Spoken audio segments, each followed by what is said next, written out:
የእግዚአብሔርን ቃል ለመማር ዝግጁ ናችሁ? አዎ። ዝግጁ ናችሁ ወይ? አዎ። እንጀምር። እሺ፣ ሶስት ነገሮችን ነግራችኋል። ከሰብአ ሰገል የባረከኝ ዛሬ በሚደንቅ ሁኔታ የእግዚአብሔርን ቃል እንከፋፈላለን። ጌታ ይመስገን። አሜን። ደህና ናችሁ? ሁሉ ሰላም ነው? ለጌታ ክብር አጨብጭቡ። ዛሬ እግዚአብሔርን ቃል የማካፍላችሁ ሰብአ ሰገል በሚል ርዕስ አጠገባችሁ ላለው ሰው ገፋ አድርጉትና ሰብአ ሰገል ብላችሁ ንገሩት። አረ ደግማችሁ ንገሩት። ገፋ አድርጉትና ሰብአ ሰገል ብላችሁ ንገሩት። ጌታ ይመስገን። አሜን። በጣም አጭር እጥን ምጥን ቅጥን ፍጥን ያለ ስብከት ነው የምሰብክላችሁ። አላበዛም አላንዛዛም፣ በጣም በፍጥነት ነው የምንጨርሰው።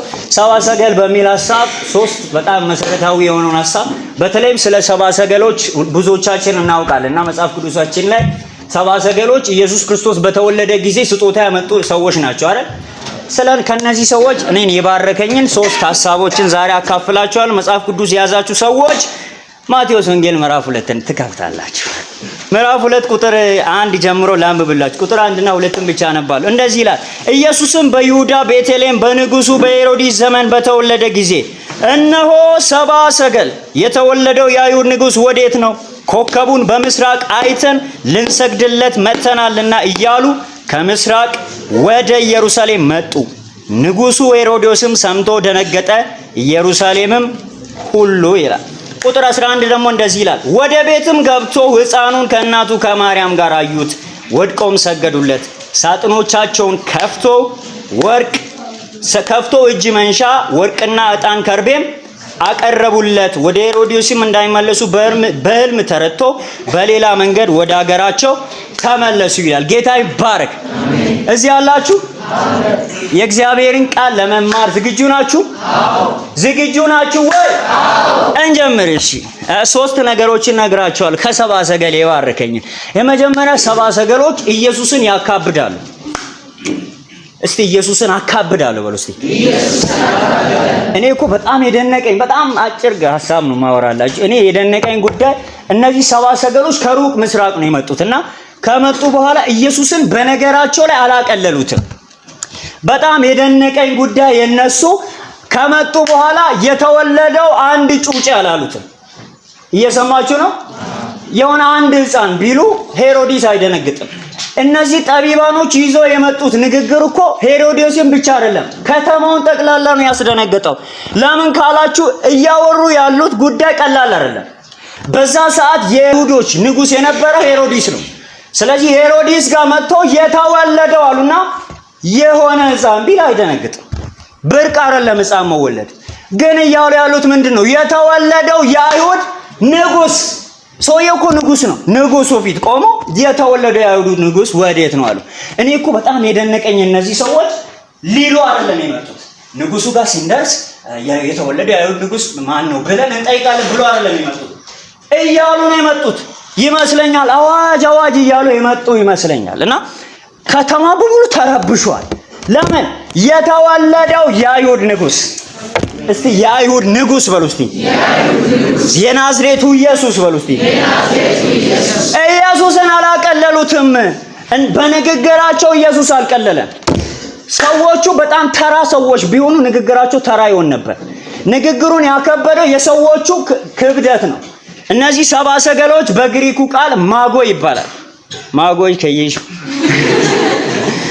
ማጎይ ማለት ፈላስፎች ወይም ኮከብ ቆጣሪዎች፣ የስነ ፈለክ ተመራማሪዎች ወይም በእንግሊዝኛ አስትሮኖሎጂ ናቸው። እነዚህ ሰዎች በጣም በእውቀት የመጠቁ ሰዎች ናቸው። በዛ ሰዓት ተደማጭነት የሚያገኙ ሰዎች፣ የተከበሩ ሰዎች ናቸው። ይሄንን የምስራች ይዞ የመጡ ሰዎች ተራ ሰዎች ቢሆኑ ሄሮድስ አይደነግጥም። ይዞ የመጡ ሰዎች ከበርቴ ናቸው። ከበርቴ የሆኑ ሰዎች ይዞ የመጡት ነገር ደግሞ የተወለደው አሉት የአይሁድ ንጉስ ኢየሱስ ጌታ ነው። አሜን። እኔ እኮ በጣም የደነቀኝ ነገር ማንም ሰው ንጉስ ለመሆን ነው የተወለደው። ንጉስ ሆኖ የተወለደ የለም። ዶክተር ሆኖ የተወለደ ሕፃን የለም። ልክ እንደተወለደ ሰውን ማከም የጀመረ ሕፃን አለ እንዴ? የለም። ዶክተር ለመሆን የተወለደው፣ ኢንጂነር ለመሆን የተወለደው፣ ዘማሪ ለመሆን የተወለደው ሆኖ የተወለደ የለም። ይሄ እኮ ኢየሱስ ሆኖ ነው የተወለደው። ንጉስ ሆኖ ነው የተወለደው። ኢየሱስ ጌታ ነው። በሉ እስቲ የአይሁድ ንጉሥ በሉ እስቲ የናዝሬቱ ኢየሱስ በሉ እስቲ። ኢየሱስን አካበዱታ።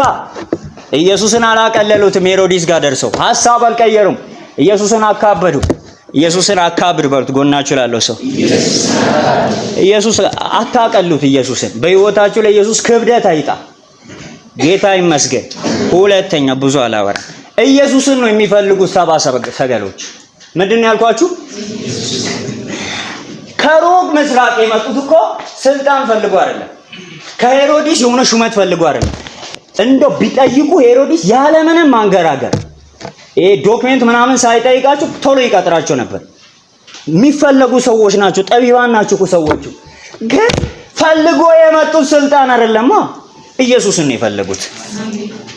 አጠገባችሁ ላለው ሰው ኢየሱስን ፈልግ በሉት። አይገርማችሁም? ሰዎቹ ኢየሱስን ካገኙ በኋላ ወርቅ፣ ዕጣን፣ ከርቤ አቀረቡለትና ተመለሱ ወደ ሀገራቸው። ለምን? ሚሽናቸውን አሳኳ። የነሱ ትኩረታቸው ስልጣን ፍለጋ አይደለም፣ ዝና ፍለጋ አይደለም፣ የሆነ ነገር ፈልጎ ሳይሆን በጣም ታርጌት አድርጎ የመጡት ኢየሱስን ፈልገው ነው። ስለዚህ ኢየሱስን አገኙና ተመለሱ። አንድ አጭር ነገር ልንገራችሁ። በዚህ ዓለም ላይ ባገኛችሁ መጠን የበለጠ ትፈልጋላችሁ። ቃል 10,000 ብር ጌታው ይሰጠኝ ብለህ ከሰጠክ በኋላ በቃኝ ብለህ እጅን አጣምራ አትቀመጥም። የዓለማችን ቢሊዮነሮች እንኳን በቃኝ አላሉ። ዓለም ላይ ባገኛችሁ መጠን የበለጠ ትፈልጋላችሁ። ይሰማሉ የማወራው ነገር? ምሳ በልታችኋል አይደል? ከዛሬ በኋላ ምሳ የሚባለው ነገር አልበላም በቃኝ አትልም። የፈለግከው ጥግብ ብለህ ምሳ ብትበላ ነገም ምሳ ያምርሃል። ይሄ ዓለም በቃኝ አይልም። አያረካም ይሄ ዓለም። በዚህ ዓለም ውስጥ ብታገኙ እንደገና ትፈልጋላችሁ። ባገኛችሁ መጠን ፍላጎታችሁ ይጨምራል። ኢየሱስን አገኙና እነዚህ ሰዎች ረኩ። የእርካታ ጥግ ነው ኢየሱስ። አልሰማችሁ? እኔ እኮ ምን ያሰብኩ መሰለ? እርካታ ራሱ ገና አልረካም። እደግመዋለሁ፣ እርካታ ራሱ ገና አልረካም። ለምን ካልከኝ እርካታ ራሱ የሚረካው ኢየሱስ ጋር ሲደርስ ነው። ቢካውስ ኢየሱስ የእርካታ ጥግ ነው። የእርካታ የመጨረሻ ጥጉ ኢየሱስ ይባላል። ጥሩት ይሄንን ስም ኢየሱስ በሉ እስቲ። ኢየሱስ ብርቃችሁ አይደለም ወርቅ ለሰባ ሰገሎች፣ ከርቤ ብርቃችሁ አይደለም፣ ዕጣን ብርቃችሁ አይደለም። ብርቃችሁ አንድ አለ፣ ኢየሱስ። እስቲ ኢየሱስ በሏ። ኢየሱስ ሁሉም ይደርሳል ካንተ ኋላ፣ ካንተ ኋላ ምንም ይደርሳል ካንተ ኋላ፣ ካንተ ኋላ ሁሉ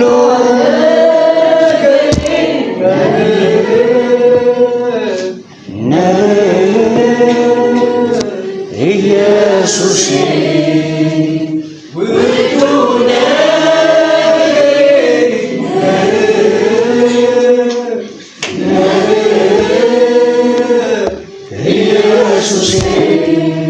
ጌታ ይባረክ። ዋና ነገራችን ኢየሱስ ነው። የሚያንገበግበን ጉዳይ ኢየሱስ ነው። የሆነ ማለት የሚያርበተብተን በጣም መሰረታዊ ጉዳይ የምናደርገው ሌላ ጉዳይ ሰውን ቀዳሚ ጉዳያችን ኢየሱስ ነው። እስቲ ኢየሱስ በሏ። ኢየሱስ እና ለሰባ ሰገሎች ብርቃችሁ አይደለም ልላችሁ ነው። ከርቤ ብርቃችሁ አይደለም፣ ዕጣን ብርቃችሁ አይደለም፣ ሞልቷቸዋል። አይገርማችሁም? እነዚህ ወርቅ፣ ዕጣን፣ ከርቤ ይዞ ኢየሱስ ጋር መጡ።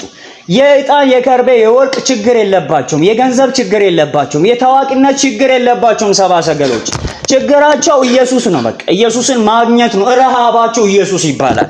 የሚናፍቁት ኢየሱስን ነው። እኔ እኮ የገረመኝ በኢየሱስ አሳቦ ስልጣን ለማግኘት አለመሄዳቸው። እየተወለደ የአይሁድ ንጉሥ ነው ብሎ በዚህ ሰበብ አድርጎ አላሳበቡትም ኢየሱስን። በኢየሱስ ሰበብ አድርጎ ስልጣን ምናምን ለመውጣት አይደለም ሐሳባቸው። የነሱ ሐሳባቸው ያለው ኢየሱስ ጋር ነው።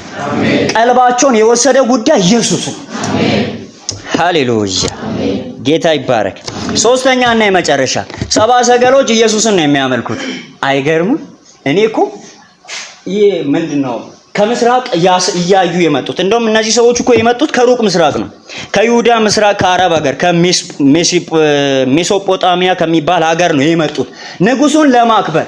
ባይዘው ይሄ ማቴዎስ እንማራለን በሰፊው ጌታ ቢፈቅድና ብንኖር በዚህ ዓመት ላይና ማቴዎስ መጽሐፉን የሚዘግበው ዋና ኢየሱስን ንጉስ አድርጎ ነው የሚስለው ለአይሁዶች ንጉስ አድርጎ ከምዕራፍ 1 ጀምሮ ኢየሱስን ንጉስ እንደሆነ ነው የሚነግርላቸውና እነዚህ ሰዎች ንጉሱን ለማክበር ነው የመጡት። በጣም የሚደንቃችሁ ከሩቅ ምስራቅ ኢየሱስን ፍለጋ ሲመጡ እነዚህ ሰዎች ለማርያም አይደለም የሰገዱት፣ ለኢየሱስ ነው የሰገዱለት። እየሰማችሁ ነው? ሰገዱለት እንጂ ሰገዱላት አይልም። መጡና ወርቅ ዕጣን ከርቤ እጅ መንሻ ይዞ ከመጡ በኋላ ለኢየሱስ ነው የሰገዱለት። እዚህም ለሄሮድስ ጋር በመጡም ጊዜ ልንሰግድለት መጥተናል ነው ያሉት። ኢየሱስ እሱ ሕፃን ሆኖ ራሱ እሱ እግዚአብሔር ነው እያሉት ነው። እስቲ ኢየሱስ እግዚአብሔር ነው በሉ እስቲ። ኢየሱስ እግዚአብሔር ነው። ባለፈው ስለ አምልኮ ሳወራም ሰምታችኋል። እኛ ለእግዚአብሔር የማንሰጠው ነገር ቢኖር ማን ነው? እግዚአብሔር ለኛ የማይሰጠን ነገር ግን እኛ ለእግዚአብሔር የምንሰጠው ነገር ነው አምልኮ። ሰምታችኋል? እግዚአብሔር ለኛ አይሰጠንም። እኛ ለእግዚአብሔር የምንሰጠው ነገር አምልኮ ይባላል። እግዚአብሔር እኛን አያመልክም። እኛ ሲጀመርም ስሪታችን ለማምለክ ነው፣ ለመመለክ አይደለም። መመለክ በእኛ አይነፋም። በአዲሱ መደበኛ ትርጉም ማለት ነው። ስለዚህ ለኢየሱስ ሰገዱለት ሰዎቹ። እስቲ ስግደት ለኢየሱስ ይገባዋል በሉ እስቲ።